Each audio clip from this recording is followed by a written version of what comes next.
wax itam ci sortie bi nga xam ne nii Moustapha Ndiack Séré defoon na ko te mu am ci déception bu baax a baax ñu dem teewlu moom Cheikh Omar Diagne kàddu yi mu yëkkati. bi ma gën a sidéré nag mooy la réaction de Moustapha Sarré, le porte-parole du gouvernement. moom il n'est pas n'importe qui. moom bu génnee àddu si dara dafay mel ni gouvernement bi yëpp ñoo jug di la xeex. et moom gouvernement bi yónni wuñu ko. ok et li mu wax c'est tellement catastrophique. dafa wane son inculture. dama sax tiit ne kon kii bu nekkee porte-parole kon nous devons avoir peur. te quand il dit que non Cheikh Omar Diagne dafa juum. ndax jamono boobu tirailleurs yi duñu ay traître. ndax jamono boobu français fi nekkoon ñëpp ay français lañu. kon France soo nekkee di xeexal France tu n'es pas traître. li mu wax c'est totalement fou. li mu wax day wane ni moom xamul dara ci histoire. donc quand le porte-parole a ces propos là. méconnaître totalement la réalité coloniale bi fi nekkoon man lii vraiment dama ci am métit ak jaaxle en même temps. waaye moom tamit dama ko jégal. dama jàpp ni ñàkk xamam moo tax mu wax rek. mais gëm naa ni un porte-parole du gouvernement. warul prononcer sur n'importe quoi. tout à fait. Il y a des choses yu élémentaires parce que man li ma wax amul rapport ak sama liggéey bu gouvernement war cee wax. vraiment man dans mon travail bi nga xam ne mooy la gestion des ressources de la présidence, la gestion des moyens matériels, logistiques, financiers, humains de la présidence, je suis irréprochable. macha allah maanaam li ma ci amoon yéene di ko doxal mooy liggéey teg ko ci xàq ba su ma fay jugee am la tête haute yàlla defal na ma tawfiq boobu alhamdulilah. macha allah liggéey naa fa. ba ni mu fa jëlee ko recruter ma sama benn proche. macha allah recruter ma sama benn membre de famille. samay camarade de parti. waa RV.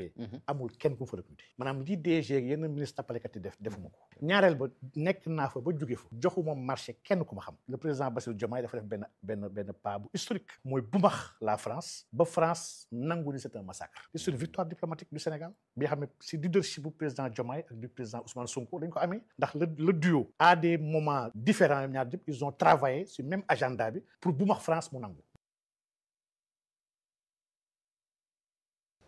ayca mi ngi noonu jërëjëf Modou Diouf ak Abdou Top ci boobule élément Bayasan moom Cheikh Omar Diagne wax na ci digganteem ak ñaari njiit yooyu di Ousmane Sonko ak président Diomaye wax itam ci sortie bi nga xam ne ni moom Ndiack Séré defoon na ko wax na daal xam naa ni bi muy xamanteeg Sonko nañu waxtaan lu jiitu yii nii yëpp loolu lépp expliqué nañu ko. waaw am na solo. mbir moom boo demee ba nekk ci di wax say jaar-jaar te it nga ne ginnaaw kon ñoo ma joxoon poste bi jëlaat nañ ko. mais su may waxaat su ma si waxaat naa woon Sénégal yi ni leen nit ku mat laa naa woon Sénégal yi nit ku baax laa waaye naa woon Sénégal yi ni poste bii nga xamante ni jël nañ ko bañ ma koy jox ak bañ ma ko joxagut ak biñ ko jëlee laa yemale képp. amul lu ma siy naqari wala lu ma siy neex liggéey rek la woon xamal nit ñi ni ñii yàgg na maa ànd ak ñoom te damay continuer di ànd ak ñoom te benn problème du am. loolu message bu am solo la mais da see waroon a boole Moustapha Séré moom. si waaw da ko see waroon a boole si message bu am solo bi. mais su ko génnee rek dóor ko ak leraw ni ko doxal. ah leraw gi day dëppaat duggaat day dawaat moom Moustapha Séré day dawaat duggaat si biir palais bi. te waa pale bee ko koy fompal kon Moustapha Séré waru ko woon a dóorug leraw waaw leraw gi wurtu na laal Moustapha Séré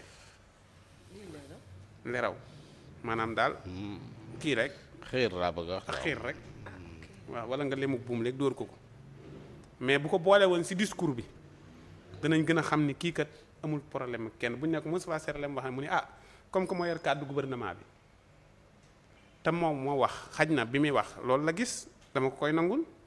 amee bu ci amee mbetteel. non bu ci amee mu ci am mbetteel. xam nga nee na Moustapha Séré kenn waxloowu ko nee na Moustapha Séré li mu wax kenn waxloowu ko te Moustapha Séré lépp lu mu wax pour gouvernement bi la bu fekkee dafa toog këram di waxtaan ak njabootam loolu suñu yoon nekku mais saa boo ko déggee mu wax ci ab rajo wala mu wax ci RTS wala mu wax ci ab journal xamal ni gouvernement bi moo wax bu Sénégal leer na. daa am lu la si jaaxal li ma wax. moom kay yow rek lay déglu. voilà kon dafa waroon a message bi da ko waroon a compléter rek si ñëpp rek xamal leen ni ñun ñëpp si liggéey lañ nekk li ñu tax a jóg mooy Sénégal jàkk man moom lu mu mën a mbir mi mën a mel na Sénégal baax rek mooy sama yitte ndax ñun ñëpp loolu la ñuy xeex na Sénégal baax rek mais bu dalee si kaw Moustapha Séré rek lim defaroon fee loola da koy xaw a yàq joxe hélas.